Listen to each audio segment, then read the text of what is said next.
Welcome, everybody, to the Lion Zone, where you learn to be a lion and not the prey in a world of hungry jackals and vicious wolves. And Jackals is going to come up in this interview for sure. I'm your host, Steve Johann. For more about me, visit stevejohann.com. Find me on Substack under stevejohann.substack.com. I've got another great show lined up for you. And today I am so honored to have a wonderful guest, somebody whose book educated me and got me really thinking in a completely, I would say, a God thing. It was one of the pivotal books that educated me. So you're going to enjoy meeting John Perkins. And so that's our guest. And let me tell you a little bit about John. John was a former economic hitman.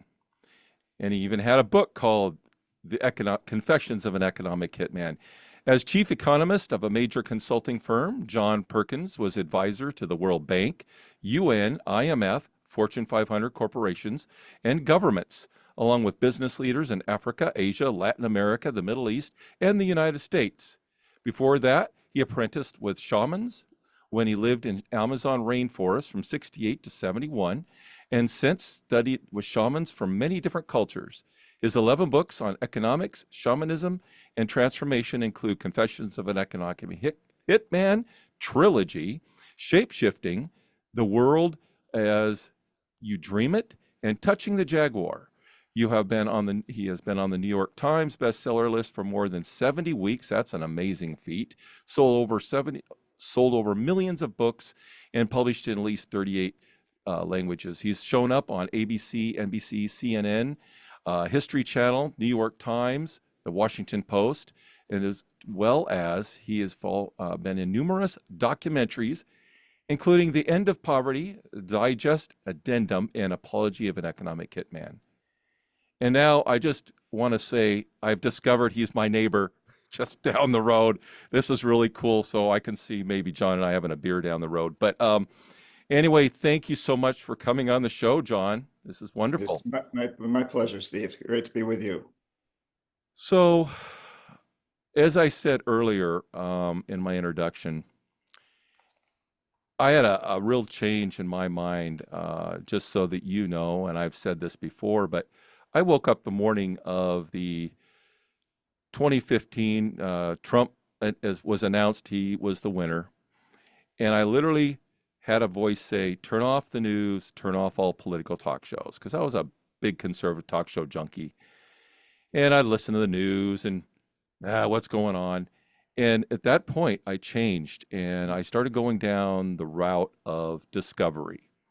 And part of that discovery was discovering your book. And I don't know if I heard an interview, I came across it and I read it and I went, oh, I understand now. I finally understand. War is a Racket by Smedley Butler was the other. Those two books really broke apart a lot of misunderstandings of the way the world works, misunderstandings in everything. And it has been my great pleasure to have you on. So I want you to share a little bit of your story. We could spend all day talking, but I want to start from this. Why do you think you were set up emotionally and mentally to even be introduced to the world of economic hitman, and you said yes? Well, I think, that the telling point on this is that you mentioned I was in the Amazon with shamans and so forth from 68 to 71. Before that, I was offered a job with the National Security Agency, the NSA. And it's a long story how I got there, but basically in both cases, I was looking for a draft deferment. I did not believe in the war in Vietnam. Right. And so when the NSA interviewed me, they put me through a series of very grueling tests and interviews, including lie detector tests. And they came out with the conclusion that I had 3 weaknesses, which I don't think is that unusual for a young man who just was in his last year in business school. And those 3 were that I craved power, money, and sex. The top Yeah, three. yeah, exactly.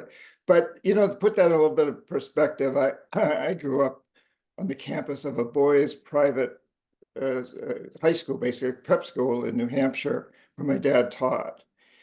And my dad didn't make any money, essentially. The school gave us a house, and I ate with 200 boys in a dining room 3 meals a day since I was 4 years old. They gave us food and a house, and my dad didn't make very much money, so we couldn't afford very much. I'm surrounded by extremely wealthy boys who are all telling stories about what it's like to live in Argentina, go to Paris for Christmas vacation, and so on and so forth. So I was particularly enamored by the idea of getting the hell out of that, and getting some money and some power and sex. And again, I've been surrounded by boys all my life. I was very, very shy with women. So, uh, but later, so the fellow that recruited me for the NSA was very high up in the NSA. He was a friend of my wife's at the time, my wife's father, so very high up, offered me, to be a trainee, basically. And I was ready to accept that, except that I was still in business school. And one day I walked by a room where a Peace Corps recruiter was speaking. And I went in and listened. And I was excited. And I asked the guy afterwards, hey, if I ask for the Amazon, do you think I'll get it? And the reason I wanted to ask for it was because I grew up in the woods of New Hampshire, and this area of New Hampshire. And I'd always been fascinated by the Abenaki, Algonquin people, the indigenous people of that area. I was just fascinated by them, and I wanted to experience that. And I knew they were probably the only place in the world we could do that was the Amazon. So I asked this guy, and he looks at me and he says, yeah, nobody wants to go there. We need people there. If you ask for it, I think you'll get it. I'm pretty sure you'll get it. So I called this guy who was high up in the NSA who recruited me, and he said, by all means, take the Peace Corps. In fact, I'll even make sure I'll help you get in because you'll learn another language, you'll learn survival techniques. You'll be a lot more valuable to us when you get out. But incidentally, you may not actually, when you get out, you may not have a job directly with the NSA. You may have a job with a corporation that works closely with the NSA. And while I was still in the Peace Corps, my third year extended for a third year, and I was, who turned out to be a senior vice president at the company I ended up being chief economist of, visited me in Ecuador. He had projects in Ecuador and recruited me. And he obviously knew my three weaknesses. And the woman then who trained me, who knew my weaknesses and used them all in training me and letting me know what it meant to be an economist. And she actually used the term, you're going to be an economic hitman. That won't be on your card. Your card will say economist, chief economist later, but you're an economic hitman. Wow. So you're not you dodged going into the military because you didn't believe in the war and you didn't want to shoot somebody you didn't believe in. But now you're gonna metaphorically shoot people economically. Well, that's what I understood after 7 years or so. But at the beginning, I believed in what I was doing because business school and the World Bank and all these institutions will tell you that what my job was good for helping people around the world. And my job was to identify countries essentially that had resources our corporations wanted, like oil, and then arrange a huge loan to that country from the World Bank or one of its sister organizations. But the money didn't actually go to the country. The country then had to use the money to hire one of our corporations to build big infrastructure projects in the country. Things like power plants and industrial parks and highways, things that benefited the wealthy people who own the industries, who use the infrastructure, and made the GDP, gross domestic product or gross national product, grow. You could statistically show that. And I'd grown up and gone to school understanding that GDP was the measure of prosperity. Yes. Over time, I began to see that GDP measures how well the rich are doing in the big corporations. That's not a measure of overall prosperity, but I didn't know that at the beginning. So for a number of years, I thought I was doing a good thing. And of course, in recruiting me, I'd been told, well, and in the piece where I get to be very idealistic around helping poor people. And I thought I was continuing that process on a much larger level. It took me a while to see the story behind the stories behind the story. Well, when you said that with your belief and your understanding, and you went in there with this idea of I'm going to go and I'm going to do a good thing. I'm going to help the country. We're going to help the people. We're going to help our corporations. We're going to help America. Everybody's going to get this is going to be a really good thing. And I write a lot. I've got my own book, and I'm actually republishing it under my own my own thing. But a lot I do a lot of teaching and writing, and a lot of what I try to do on this show is help people understand that our belief systems can be twisted. And when you have a bad belief, that bad belief can have bad ramifications. You think you're doing right. You think you're believing in the right thing. You really are convinced. You give your life for that belief, but the belief itself is false. It's a faulty belief. Mhm. And throughout history, people have done amazing things and then done horrendous things under specific belief systems. Mhm. So I understand that, John. The idea that the idealism. I had Veterans for Peace on one of my earlier shows, and their representatives. And ideally, you think I'm going to go serve my country. We're going to get the bad guys. We're going to protect our freedoms. And then you get over the other side and you realize, oh my God, I'm not protecting anybody in America. I'm. This isn't what I was told this was supposed to be about. But now you're caught in the crossfire, literally, and you've got to maneuver in that thing, and then you come back and realize I was involved in something that I should never have been involved with, but I'm hip deep in this now.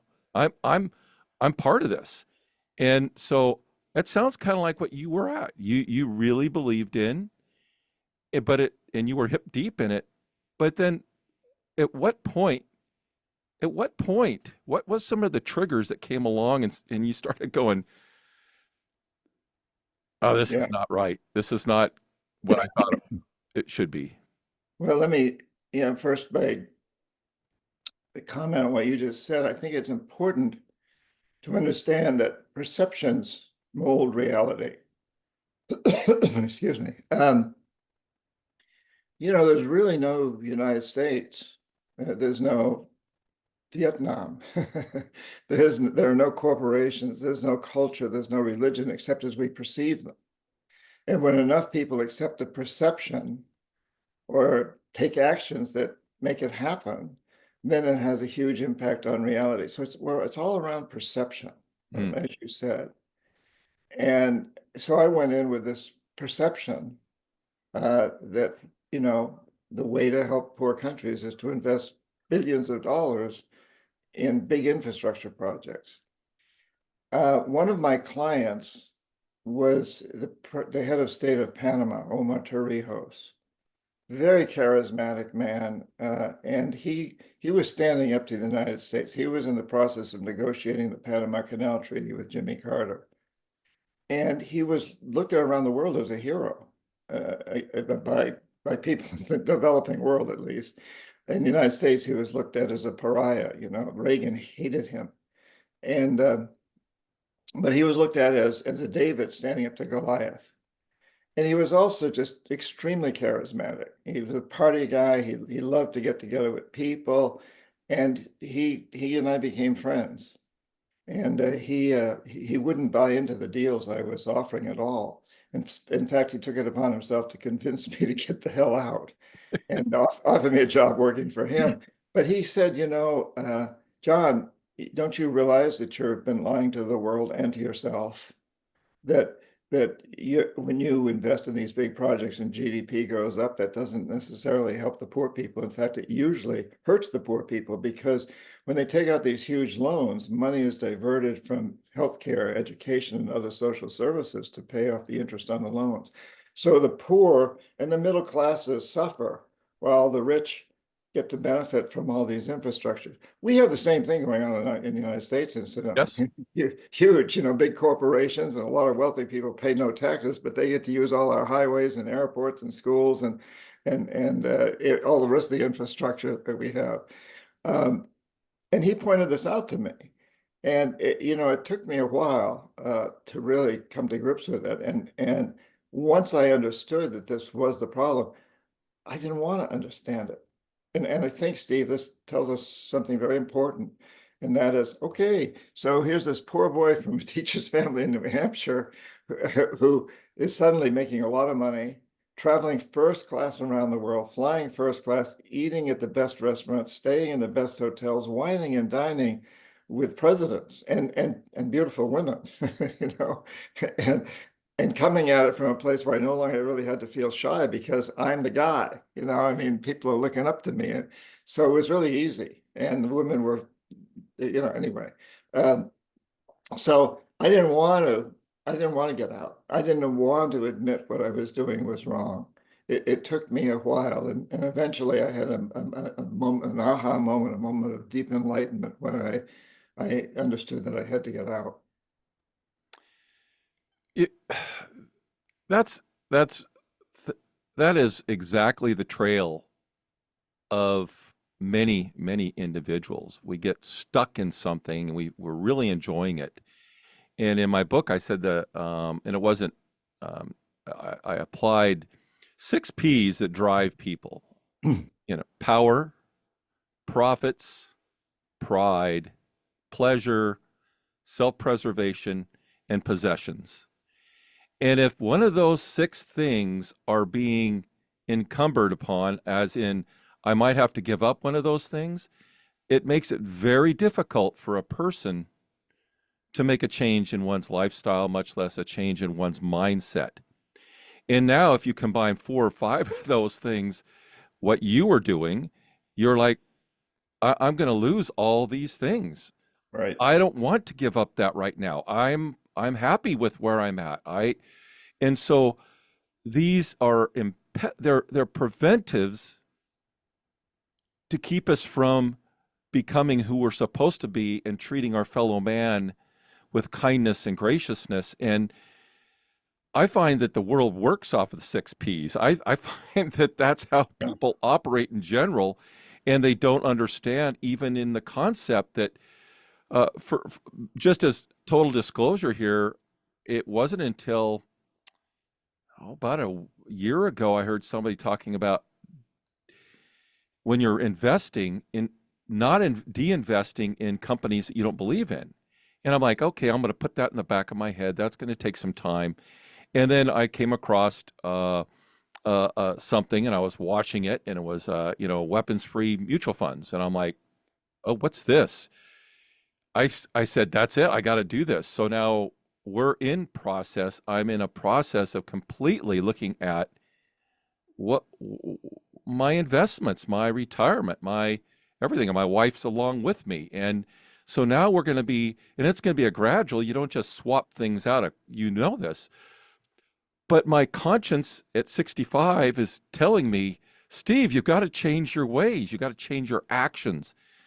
And I think that's part of what, and we're going to come back to this, but I want to jump ahead real quickly to the shaman, the aspect of transformation. And that's part of what I'm reading your little book on that. And it's taking on a different persona. It's literally changing one's life and mindset so that you can navigate this world and not be the person you were, but navigate it now as you need to be. So talk to me about that, and then we'll come back into the story of your book. Yeah, and it's the basis of shamanism. Perception molds reality, but it's also the basis of modern psychotherapy. And it's the basis of marketing. It's the basis of politics. I mean, we've just gone through an outrageously difficult, long process of a presidential election where it was really a fight to around perceptions. Yes. Yeah, around perceptions. And those perceptions, though, will mold reality. Trump won, and so the perceptions that he's promoted will impact the reality of the world that we're going to live in at least for the next 4 years. And you know, so it's the basis of almost all human institutions, and not just human institutions. It's the basis. So sometime thousands of years ago, somebody looked at a piece of wood, or in this case, it was a ball of clay, clay, and said, "Gee, I think I could make something to drink out of with that.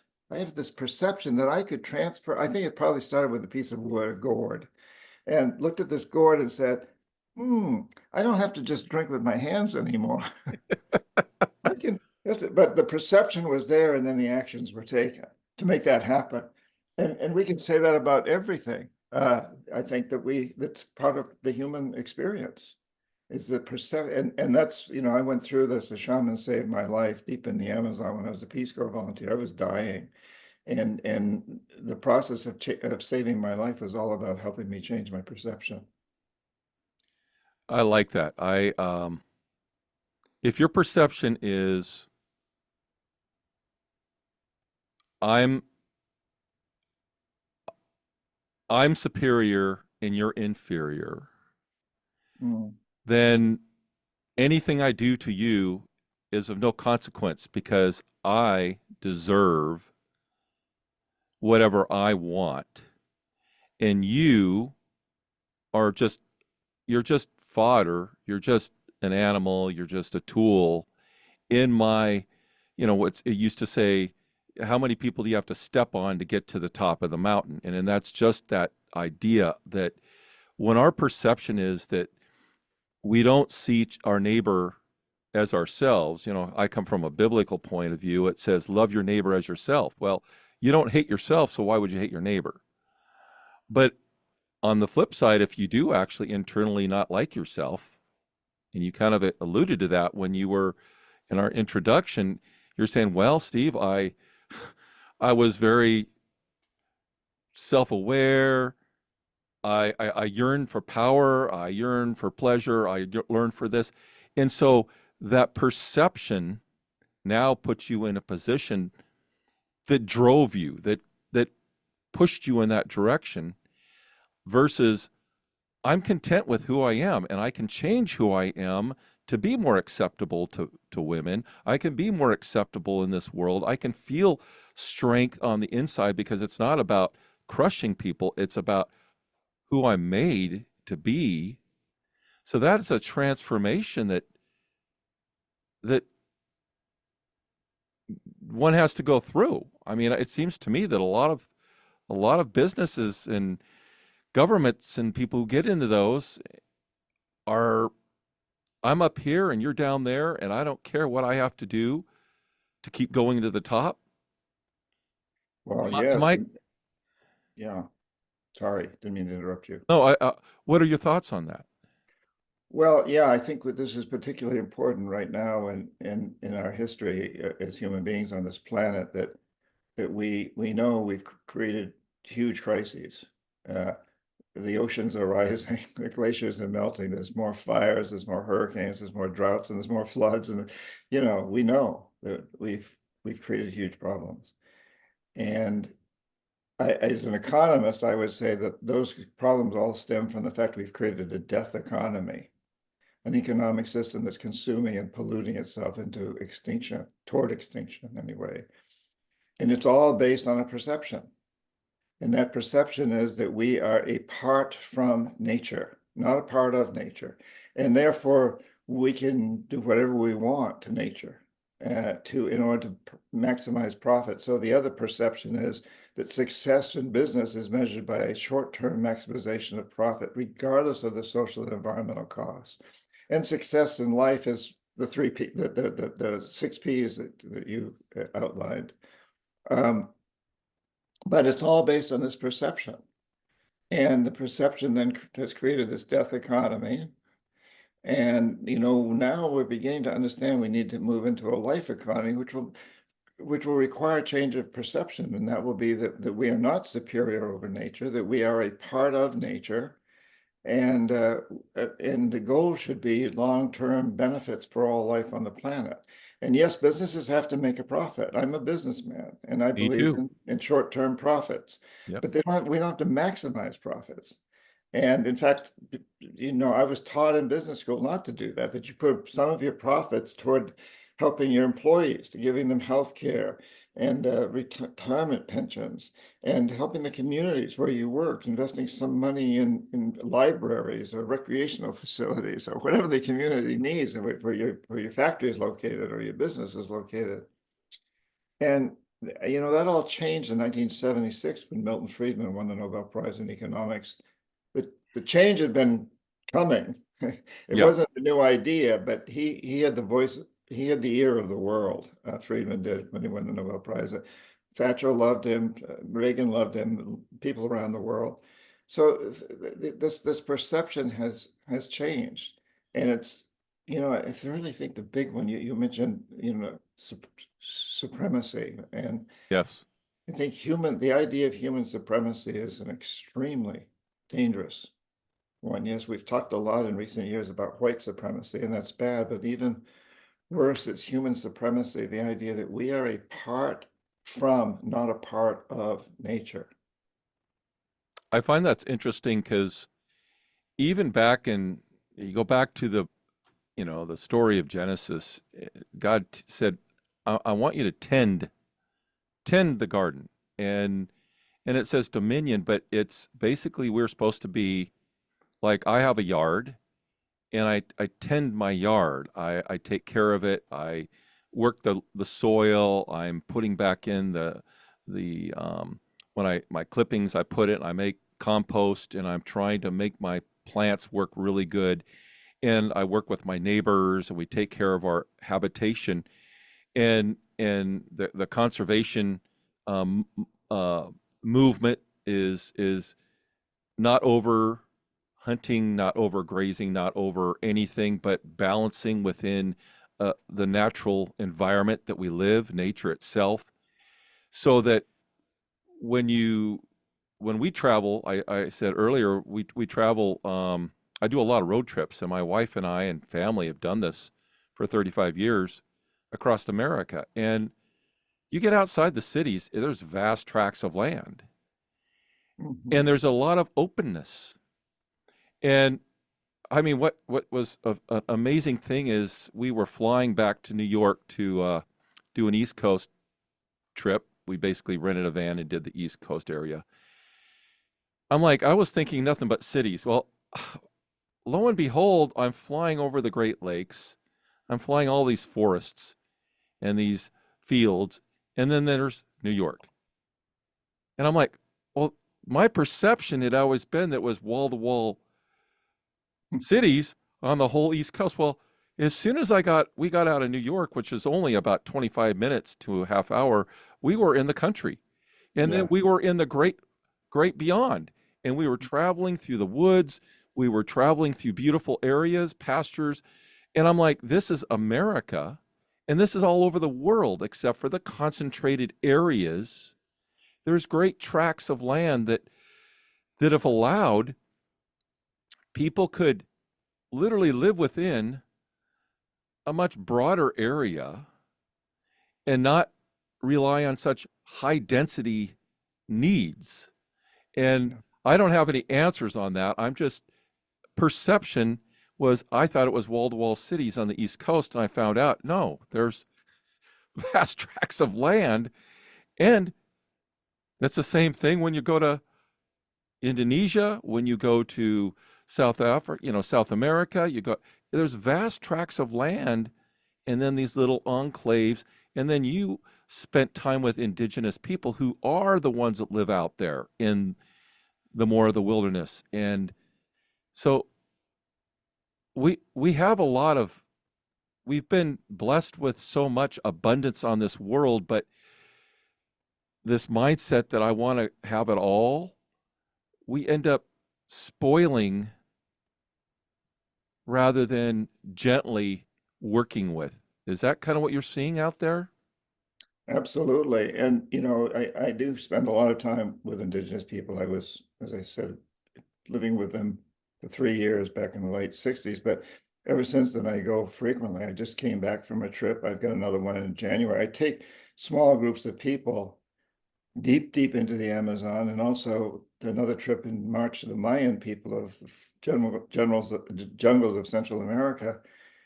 And, one of the things that strikes people the most is how the indigenous people do believe that they are a part of nature, and they completely live within that concept of being nature, and understanding that what they have to do is pass on as good a relationship with nature to their children and grandchildren as they've inherited. That's an essential. And if you think about it, Steve, human beings have considered ourselves to be humans, Homo sapiens, for, I don't know, roughly 200,000 years plus. And during almost all of that time, we lived as though we were a part of nature. We lived that way. We had a life economy, an economic system that does benefit future generations of all life, not just humans, but of all life, because the recognition that you got to benefit all life if you want to benefit humans. It's only been within the blink of an eye, historically speaking, maybe a couple of thousand years, where we've looked at ourselves as supreme over nature. And then, of course, that's become more and more prevalent. It started a few thousand years ago, but with agriculture, I guess. But it's certainly gotten more and more that way. And in my lifetime, it's really accelerated. But it's not human. It's not human nature. I often hear people say, don't you think human beings are greedy and selfish, and it's inevitable? And no, that's not been my experience with indigenous people, who are totally oriented toward their communities and the environment. And I don't want to come across as thinking that they're some sort of special people. They're not. There are murderers. There are crazy ones. There are psychopaths, and there are great people as individuals. But what I do idealize is their belief that they are a part of nature and they're a part of a community. And what's important is to take care of that community. And that community includes the trees and all the animals. It's the community, the family is not just humans, it's all of it. And it's so interesting that you go into some of these indigenous communities, and the one where I lived as a Peace Corps volunteer, they had young jaguar, a very young jaguar, and a young tapir, and a young peccary, a wild boar, wild pig, which all these are quite dangerous animals and natural enemies in the forest. There were parrots and chickens running around, and they all lived together very, very nicely. And they weren't in cages. And they could go into the forest and come back out, and they would come out because the people were feeding them. And part of why they did this is so their children could understand these animals. And Mm, as they would put it, learn to speak to the animals, learn the communications with the animals. And most of these animals would, once they reached puberty, would leave and go right, back into the wild, and they were completely free to do that. So you don't want a jaguar around when it's grown, right. but it goes back to the forest. And you don't try to domesticate it either. You don't want to become dependent on humans, but you do want your children to be able to sit there and watch it and watch how it relates and talk to it and understand it, not usually verbally, because you don't want this animal to get too accustomed to human beings, or too dependent upon them, but you do want to understand it. And I just think it's such a beautiful concept. And the same with the trees and the same with the plants, is to really understand them and communicate with them.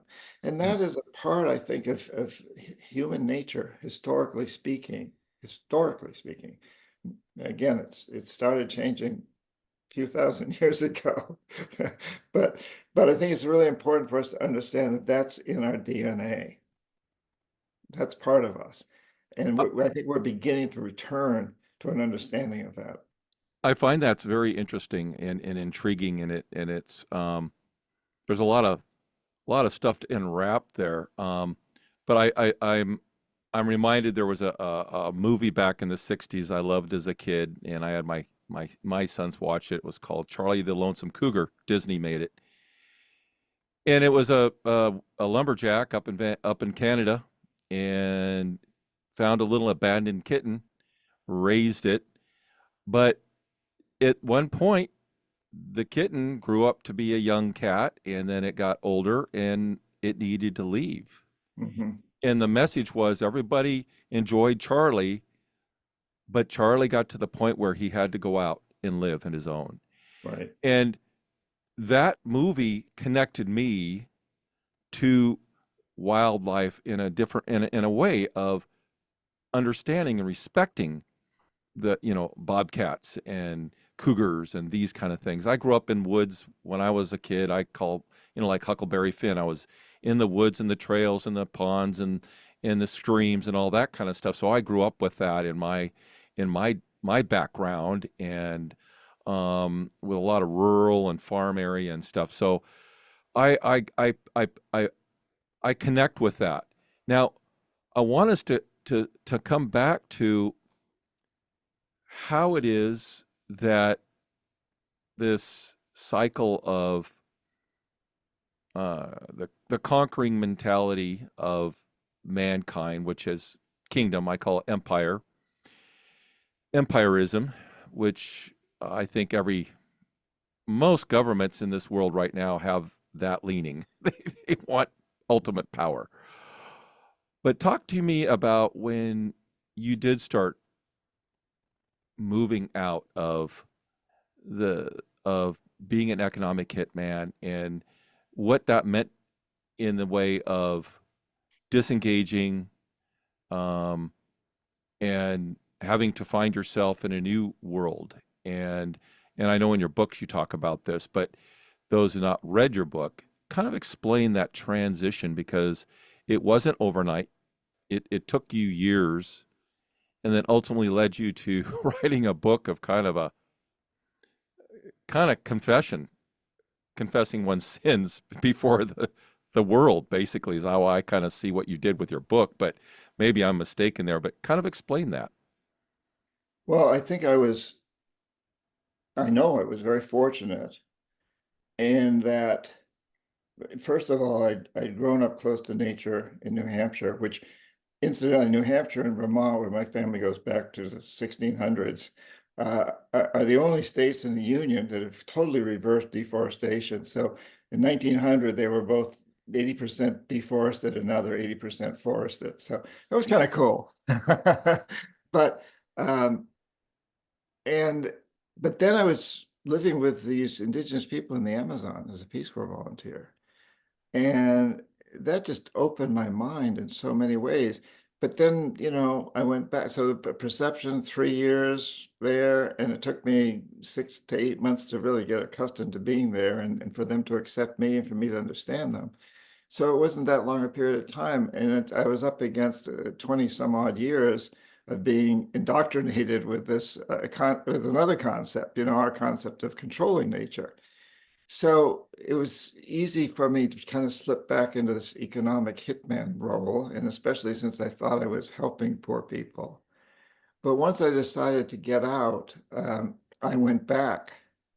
Took a while. I had to, I had to do consulting work. I had to make a living. I just recently got married. But I went back to the Amazon and to the people I'd been with before, or their children now.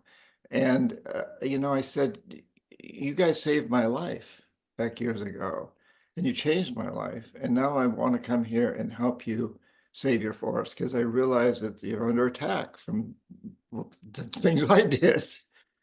So I want to help reverse that. And they were very philosophical about this. They said, well, that's cool. That's great. We'd love to have you do that. But don't come here and try to change us, because we're not destroying the forest. We're not doing that. It's your people who are doing that. It's your oil companies, it's your cattle companies, it's your lumber companies, your mineral companies. And then they said, but more than anything else, it's your dream of the world. And again, perception. They said it's your belief in a system that needs oil, that needs cattle, that needs, you know, tremendous amounts of cattle and trees and lumber. So go back and help change the dream of your people. And that's what I did. And again, I think I was fortunate to have this connection with people that could understand where I was coming from and suggest a route for me to take. I came back and formed a nonprofit called Dream Change. And I wrote 5 books on indigenous cultures. And because that was another story, but I was prohibited from writing about economics for a long time, or economic hitmen at least. And I started taking groups to learn from these people, as I still do. And incidentally, if any of your listeners are interested in joining me, go to johnperkins.org, because I do these trips. So it started this process of really understanding about the importance of changing our dream. And eventually then I got to writing the Confessions of an Economic Hitman, which really more than anything was an attempt to expose the dream that's hurting us so much and offers some solutions. And the subsequent books, there's been three of them now on economic hitmen. And in the process, I also wrote Touching the Jaguar, which goes into this whole process of how do we move out of this destructive perception, self-destructive perception that we have, and into a perception that'll benefit future generations of all life.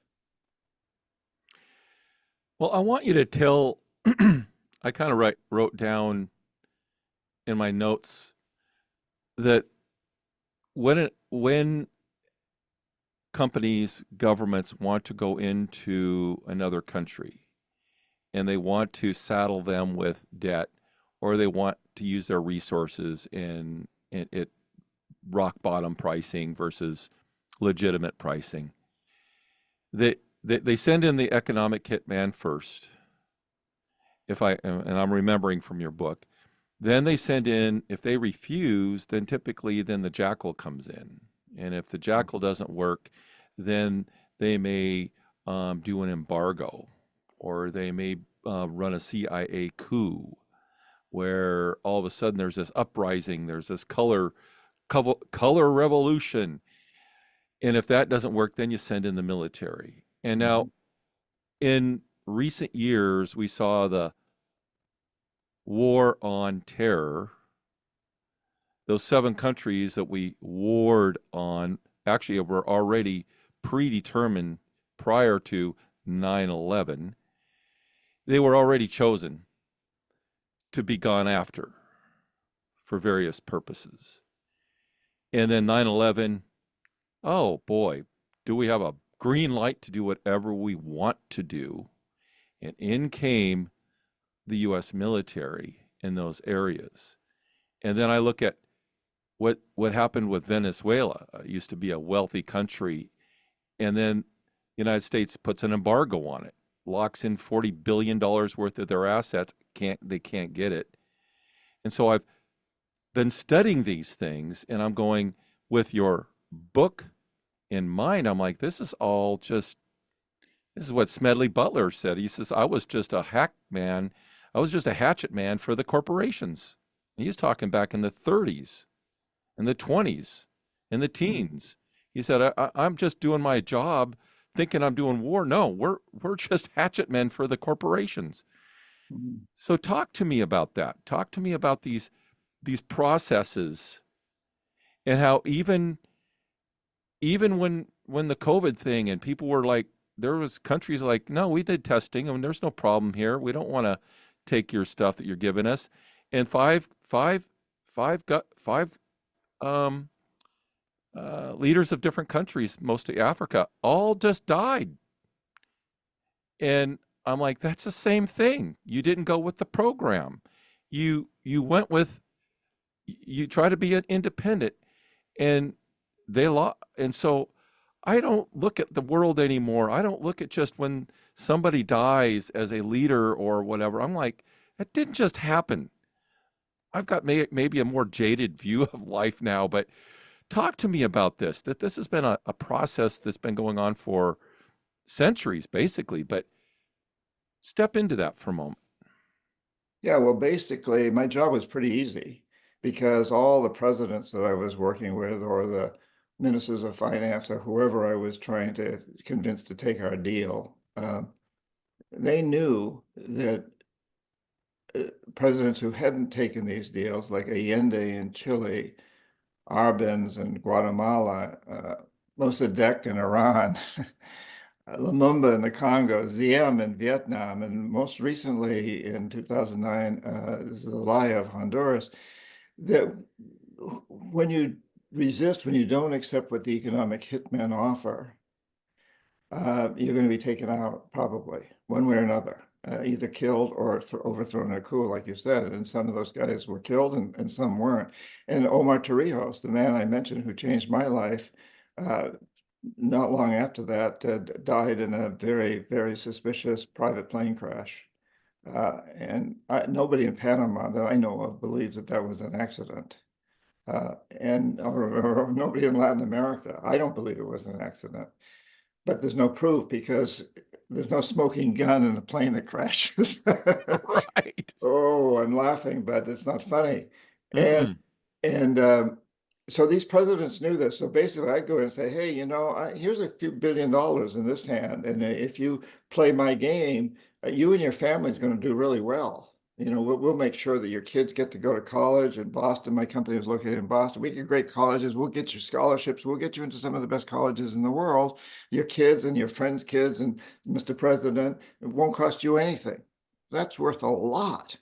And so on and so forth. And incidentally, we'll be building this infrastructure that's going to help your family that owns these industries. So take this money and you'll get all that. Or if you refuse, you'll get this. In my other hand, I've got a gun. And now I never carried a gun, but they knew as I did that the Jackals were right behind me and they carried guns and more and more. They were able to influence things in many ways. Typically, uh, first of all, that they go in and they stir up the press in that country and in the United States. And they convince everyone that Omar Torrijos of Panama is a Soviet puppet, which he wasn't at all. He did not like the Soviet Union. He was a socialist in his own way within his country. But, so this propaganda campaign that painted him as a part of the socialist, of the Soviet Union. And so this is common. So you launch these campaigns and then you overthrow him. Or if that doesn't work, he gets assassinated in one way or another, a plane crash or whatever. Yeah, so you get that right. That what you said was perfect. And I think, what happened as the Vietnam War wound down, this is when I started going into this business. We realized in the United States that the biggest, most powerful military in the world couldn't stand up to people who were really committed within their own country, like the Vietnamese, the North Vietnamese, and the Viet Cong. But it didn't work. And so the emphasis then was put on the economic hitman approach. If you want to dominate countries, do it economically. Throw all the different things, tariffs and so on and so forth, and bribes, basically, and lots of money. And that continued for quite a long time. The military was put in the background because it didn't work in Vietnam. But that didn't make the military industrial complex, so to speak, very happy. No. And they kept pressuring, as you pointed out, to get more involved militarily. And then when 9/11 happened, that gave a huge boost to their arguments. And so since then, we've had both. We've had the Yes. military approach and the economic hitmen are still out there. And the economic hitmen now have gotten much, much more prevalent because every corporation, major corporation, has their version of economic hitmen that go into countries and try to convince a country, let us build, hey, we're going to build a manufacturing plant in Asia. Now let's see, will we build in Indonesia or the Philippines or Malaysia? Who's going to give us the best deal? Who's going to not charge us, not make us pay taxes? Who's going to give us the lowest wages and with no environmental or social regulation? So these economic hitmen go in and they pit these countries against each other. And that's become a huge part. And incidentally, I just have to point out that China is exceeding at this now. They've learned from our mistakes and our successes, and they are doing a bang up job of beating us out in so much of the world. In the year 2000, the U.S. was the #1 trading partner with 80% of the countries in the world, and today that's reversed itself pretty much. It's now China's the #1 trading partner in something like 130 countries, and the U.S. is in like 40. So during these 23 years, just totally reversed itself. China's just dominated, and partly that's due to the U.S.'s mistakes by spending so much of our energy in Iraq and Afghanistan, and forgetting about Latin America and Africa and much of the rest of the world. And China's just jumped into the void. They've done a bang up job. They've been very efficient at it. Would you say, and they're using the exact same tactics as too? Because what I hear is, oh, they're giving what we didn't used to do, and they're coming in and they're giving all this without strings attached. And I'm like, without strings attached, what are you talking about? They basically they're doing. I would think they have their own economic hitmen. Am I correct? Absolutely. Yeah. That's actually the third book in the Economic Hitman trilogy is about China. It came out just about a little over a year ago. So that goes deep into their economic hitman. And so I've spent a lot of time studying that, and I was a lecturer at a university in Shanghai, a Chinese university, an MBA program. And one of the first things I discovered when I got there is that why I was there was because these students who were the best and the brightest, they've been hand selected to be part of this program. They wanted to pick my brain about how I'd done things and what mistakes that I made and what had I done right. They really wanted to learn, Wow. and they've done a great job of learning. So yeah, it's very similar tactics. But they've expanded and improved on some of the perceptions around the success that they've had, and they've got a hell of a story to tell. 30% of 10% economic growth for 30 years. Yes. No one else has ever done anything like that. And they brought 900 million people out of poverty, roughly 3 times the population of the United States back when they were doing that. Nobody else has done anything like that. At the same time, the United States, we've kept the same. Our federal minimum wage is lower today than it was in 1973 when you account for inflation. So the Chinese have this amazing story to sell to the world. And they've done a very good, very efficient job at doing that. So, but it's for the same goal of dominating resources around the world, dominating countries. I find that's really intriguing. And my son, by the way, I told he's a big fan of me and read my book, and your book was listed, so he bought the newest one. So he's reading that one because I was like, oh, what's this one? So he's been working his way through it, and I'm reminded of what took place with Gaddafi. Gaddafi had like a big change of heart and completely reversed a lot of things, and he was doing wonderful, wonderful things of pulling out of entanglements, and he ended up being a beneficiary to a lot of Africa. And he was doing water projects. They were going to ship water. They were all these kind of wonderful things. And I know this to be. I've read about it. I've listened to people who spent time there. And then my brother-in-law, who was a missionary over in Africa for 20 plus years, off and on, 17 mostly. He said, Steve, people all like Gaddafi. He's doing wonderful things. Everybody talks highly of him because he's helping out. He's helping the countries giving them the strength and the support that they need. Well, the the guys at the top couldn't have that happen. They couldn't have a rogue country that had the highest of all those countries over there, had the highest per capita income, and they were helping other countries around them. And Yeah. the banking system, the bankers, what they could not have that happen. They couldn't have them go on a gold denary. They couldn't do any of that because that would disrupt their quest for ultimate power. And they took them out, and they used our military, and they did the coup, and you had the uh, Clinton's wife, Hillary, going, "We went there, we killed them, and we came back. Woohoo!" And I'm like, this is on national TV. They've taken the mask off.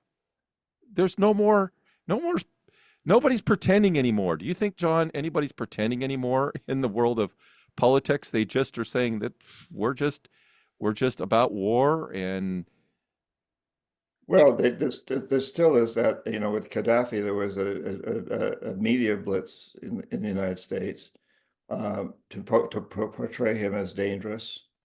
And so, I think the American people, for the most part, believed that it was good to take him out. They didn't know the things you know. They didn't know that he was trying to replace the dollar with with gold, and trying to make that an international, at least with the oil producing countries of the Middle East. And he was headed in that direction. We don't like anybody that threatens the dollar. That was something similar happened with Saddam Hussein. He was also threatening the dollar. Now the Chinese are threatening the dollar, but we we can't. I can't do anything. We're not. Yeah, it's to think about trying to take out President Xi of China would be. It's unthinkable, And but up until now, up until China, the idea that anybody could replace the dollar, whether it's Iran or whatever country, and so he pissed a lot of people off, as you said. But we did launch this campaign, and we continue to do that. I mean, Yes, we do.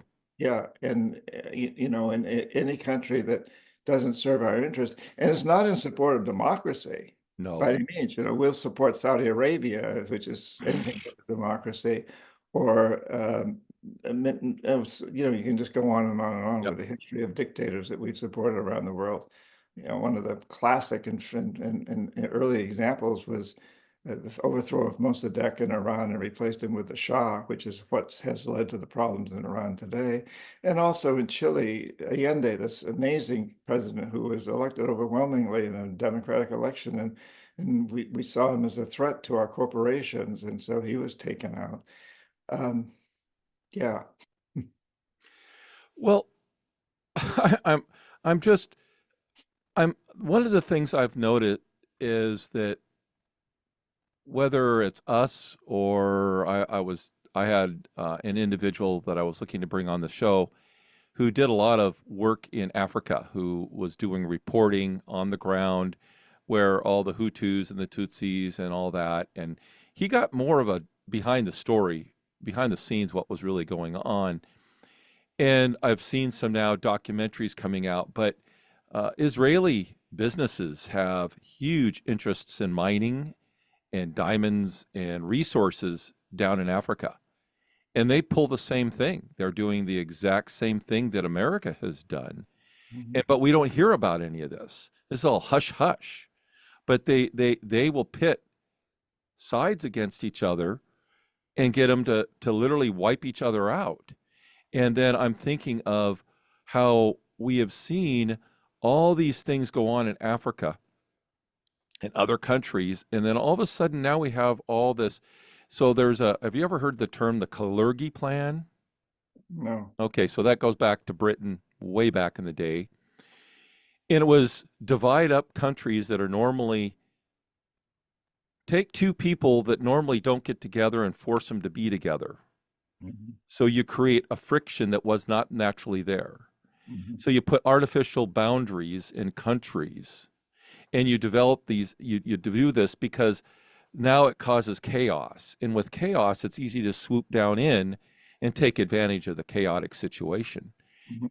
Well, now you look at what has been happening with the wars around the world, the things, and it's causing mass migration of individuals out of their normal habitats into other arenas, into other countries that are not, this is not conducive because you're disrupting their people, you're disrupting their country through these wars, and they migrate up to Europe. And now you've got all these people from Africa and other countries migrated into Europe. Europe was not established. It's a different mindset. We're different people groups. And they're trying to, you're meshing two groups that aren't supposed to be together. And then we see the same thing going on in America. You're meshing all these groups, and it's an artificial. And I believe it's to undermine everybody. It's not just undermining the country where they have the war, but it's to undermine every single country in the world. It's to destabilize the natural process of just people working together. And you're having to acclimate all these individuals. It puts a huge strain on the system. And I'm looking at this, and yet so then it sets up for, again, the guys at the top can just take total advantage of this because chaos feeds, they feed off of chaos. I call them the darklings. That's what I call people in my book, the people at the top of the pyramid. They're darklings. They love chaos because now they can swoop in and take advantage of it because they're trained in that, they're equipped in that, they know how to navigate that. And when people are just frantic, they're not thinking in the right mind, it's easy to come in and offer them something or take advantage of them. Whereas if everybody was community, like you said earlier on the show, if everybody's working together as a community, they see a stranger come in, they're going, there's a stranger. Are they safe? Are they not safe? But when you're starving and when your infrastructure is being destroyed, now it's survival, and you don't even notice the strangers coming in, stealing children, using them for the sex trade, stealing resources. What's your thoughts on that? Have you thought about any of that?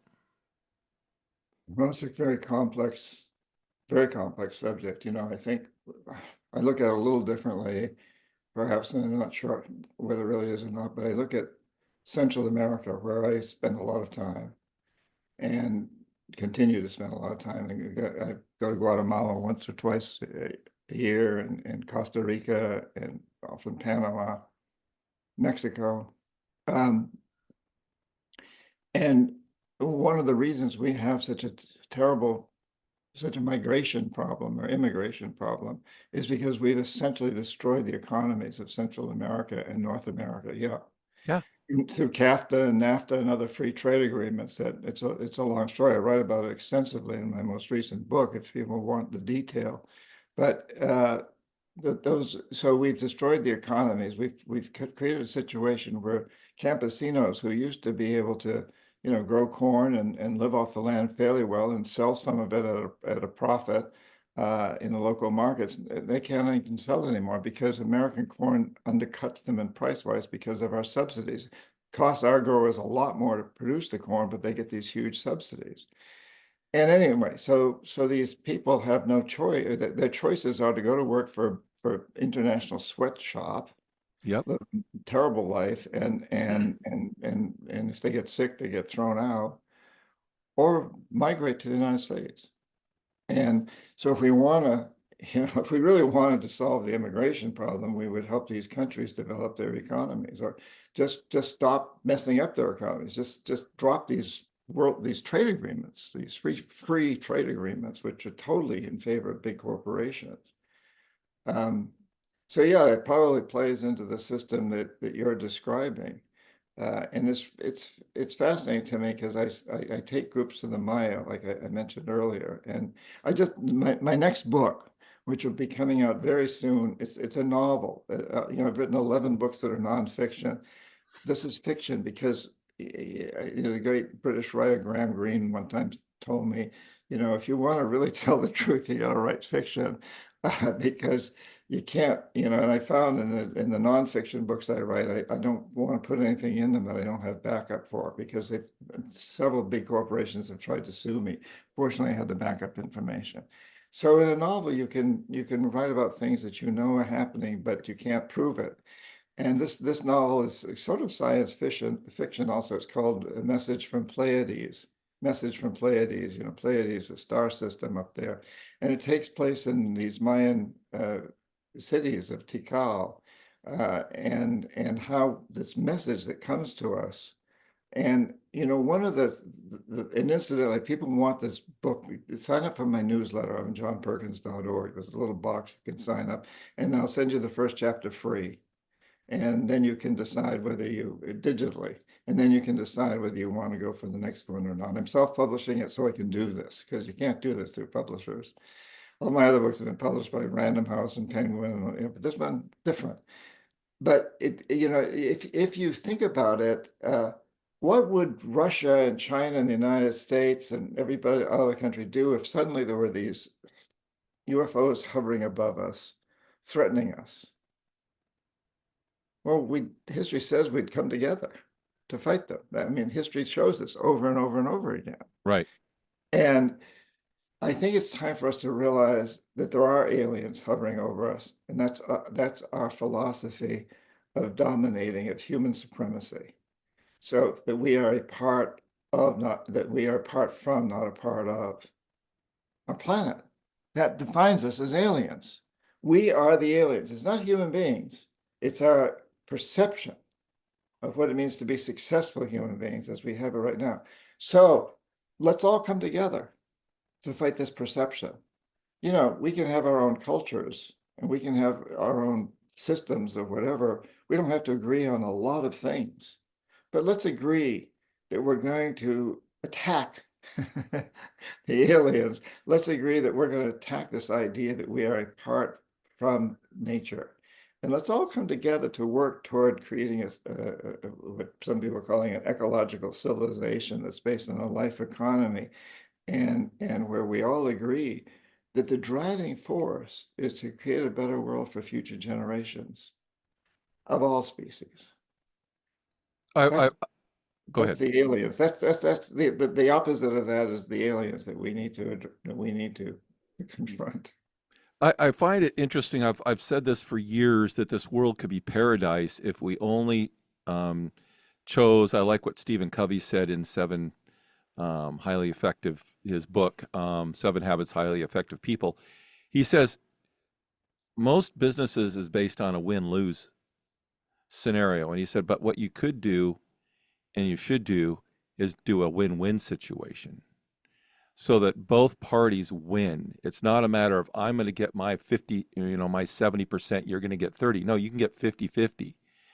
And you're exactly right. We've destroyed these cultures and we make these agreements.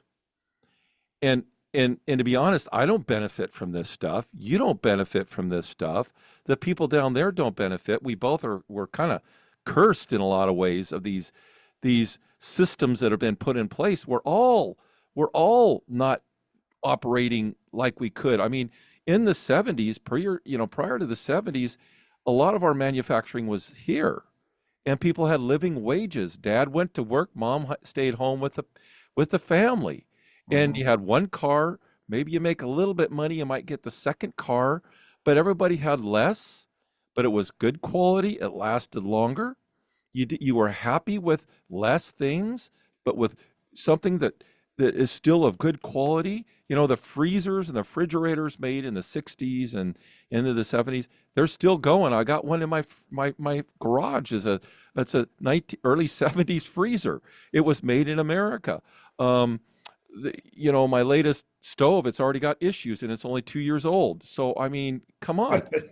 You know what I'm saying? But Yes. The idea, and I remember in the 80s, the offshoring really, really took over. The leveraging of companies, the Milkins and all the big corporations, they came in and they would swoop into a company and they would leverage this money over here, buy out the company, strip it down, get rid of all the separated into different assets, rob the till basically of those companies and leave them a shell of their former selves. And yet they made a ton of money. Yeah. And now this is just normal everyday way of our own corporations. And I just heard on a show a couple days ago that if you own shares of a company, you don't actually own the shares anymore. They just passed a law a couple years ago or a year ago that said, no. It's a facsimile of the shares, that the securities group owns the share. You only own the facsimile of it. And I'm like, my God, they've done it. You will own nothing and be happy. I mean, that is now coming to pass in everything. And I'm like, that's not win-win. That's continually leveraging something that's already leveraged. And then Yeah. so so let's turn to look at some of the answers. What can we as individuals, John, do from our daily basis of our choices we make, the companies we do business with?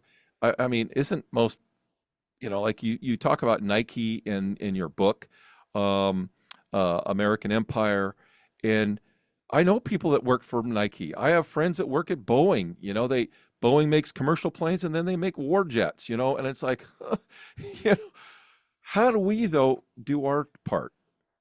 Well, yeah, let me say, Steve, I'm going to have to get off in about 5 minutes. Oh, okay. I thought we were going to be on for an hour, but anyway, this has been very pleasurable. But yeah, in the most recent book and in the new one, I talk about what each of us can do as an individual. Okay. And I'm not going into not buying from this company and buying from that company. This is other people write about that kind of stuff, the details, and it's all important. We can all do better, use less fossil fuels, eat less meat, and so on and so forth. But what I want to get at is something a little more basic. And I ask people, address 5 questions. Ask yourself 5 questions. And the first one is, what do I most want to do for the rest of my life? What will bring me the greatest bliss, the greatest satisfaction? Because if I don't do that, I'm not going to be successful. I may make money, but I won't be successful. And the second question is, how do I do that in a way that transforms the death economy to a life economy? And I'll give you a couple of examples. I would answer the first question by saying, I want to write for the rest of my life. I love to write. I love to write. But I have a friend who's at the opposite end of the spectrum, kind of. He's a carpenter. He says, I want to work with my hands and wood for the rest of my life. And the second question, how do I do this in a way that helps transform the death to a life economy? Well, I'm going to write about things that inspire people to get involved in doing that. And my carpenter friend would say, I'm only going to use sustainable materials. And for every tree that gets cut for the timber that I use, I'm going to plant a tree. I'm going to hire somebody. I'm going to be part of a system to replant. And the third question is, what's stopping me? To use the indigenous expression, what's the jaguar standing in my path that won't let me through? What's the barrier? And I might say as a writer, well, I know that to be a successful writer, I've got to write for at least 2 hours a day, and I just don't have time. And my carpenter friend might say, well, my clients don't want to pay the extra price for sustainable materials to get me to plant trees. And then the fourth question is, well, when you touch that jaguar, when you really confront that blockage, when you don't run from it, when you don't deny it, when you really look at what is stopping you, who's the voice that's speaking to you, a parent, a teacher, whatever, that's saying you're not good enough, you don't have enough education, you're too tall, you're too short, whatever it is. When you confront that blockage, I don't have enough time to write, my clients don't want to pay enough money. When you touch that, how can you change your perception? And I would say that what I would hear is, well, I could turn off the television for 2 hours every night and write. I could get up a little earlier every morning and write. So that's easy. And my carpenter friend would say, well, I'm going to tell my clients that the extra price is not a cost. It's an investment in the future for them and their children. And then the fifth question is, what do I do right now to start it? What do I do right now? So the writer, I got to write. I got to decide what I want to write about. And my carpenter friend would start building cabinets like this one behind me, or houses out of sustainable materials, and tell his clients, look, you're investing in the future. You're doing a great job. You're talking about saving money to give your kids an education, but what good's an education if we don't have a world, kind of thing, you know? So those 5 questions: what do I most want to do for the rest of my life? How can I do this in a way that'll transform the death economy to a life economy? What's stopping me? And when I confront the perception that's stopping me, how do I change my perception? And number 5, what do I do immediately? And I think if people ask themselves these questions frequently, and they'll get answers that will really help them as individuals, in addition to the things we can all do as far as using less fossil fuels, et cetera. This is one that allows us to move forward and enjoy it, doing what we most want to do. Whether you want to be a host on a podcast, or a plumber, or a teacher, or a student, or a parent, or a child, whatever it is, we can move forward. We can all take different paths as long as we're headed toward the same destination, which is creating a life economy, an economic system that pays people to clean up pollution, to regenerate destroyed environments, to recycle, to create technologies that don't ravage the earth, and we're headed in that direction. It's solar and wind and so on and so forth, but we're at the very early infant stages of heading in that direction. So what can we each do to participate in this while really creating a life we want to live? Well, I really appreciate your time, John, and that's part of Lion Zone is not only the podcast, but I write a lot, and I really part of what you're saying, the delving into what do you want to do with your life and how do you make life changes. I'm really about helping people change their perceptions as well. I mean, giving them education. And you couldn't have ended the show any better. Folks, take this advantage of this. Where do people go to follow you and buy your books and all that good stuff, John? Well, johnperkins.org. I'm an organism, not a com. Perkins.org. And please, sign up for the newsletter, which only comes out once a month. It's short, and it tells you where I'm going to be speaking next. It tells you where the next trip to the Amazon or the Mayan people is going to happen. And if you do, you'll get the first chapter of my next book for free. And then you can decide. And because it's going to be an online book, it's not going to be very expensive anyway. But you can decide by reading the first chapter, do you want to go on with it or not? So I really encourage people to sign up for that. And you don't get blasted once a month. That's it. At most. And sometimes it's been a little longer this time. So yeah, johnperkins.org. Perfect. Well, thank you so much, John, for joining me. And thanks, folks, for coming and listening to The Lion Zone. And I just want to say, remember, I always like to say this, be a lion and not the prey, and things are going to go a lot better. Thank you. It's been a pleasure, Steve. Thank you. And stop there.